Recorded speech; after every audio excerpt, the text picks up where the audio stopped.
இன்றைக்கி நம்மளுக்கு ஒரு நகைக்கடை பஜார்லேருந்து ஒரு கஸ்டமர் கால் பண்ணியிருந்தாங்க. ஏசி வந்து ஒரு நியூ ஏசி தான் 5 to 6 மந்த்ஸ் தான் ஆகுது. வந்து எங்களுக்கு செக் பண்ணி கொடுங்க. கூலிங் வருது, சம்டைம்ஸ் கூலிங் வர மாட்டேங்குதுன்னு சொல்லியிருந்தாங்க. நேரில் போய் செக் பண்ணி பார்த்துருந்தோம். கேஸ் லெவல் செக் பண்ணி பார்த்துருந்தோம். கேஸ்லாம் கரெக்டாக தான் இருந்துச்சு. இன்டோரில் நார்மல் டஸ்ட்டு தான் இருந்துச்சு.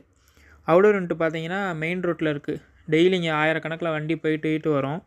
அவுடோர் விண்டோ செக் பண்ணி பார்க்கும்போது அவுடோர் ஃபுல்லாகவே பிளாக் ஆகிருந்துச்சு.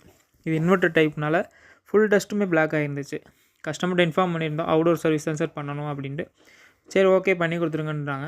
நம்மளும் அவுடோர் ஃபுல்லாக பிரித்து ஃபுல்லாக அங்கேயே வச்சு சர்வீஸ் பண்ணியிருந்தோம். ப்ளோயர் எல்லாமே மோட்ரு எல்லாமே கழட்டிட்டோம்.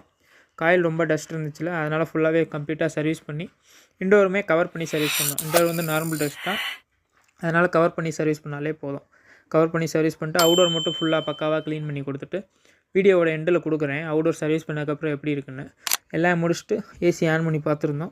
கூலிங் சூப்பராக வந்துருந்துச்சு. கஸ்டமர் ரொம்பவே சாட்டிஸ்ஃபைட் ஆகிட்டாங்க. உங்களுக்கு வந்து ஏசி சர்வீஸ் தேவைன்னா கீழே தெரியுற இந்த நம்பருக்கு கால் பண்ணுங்கள். தேங்க்யூ.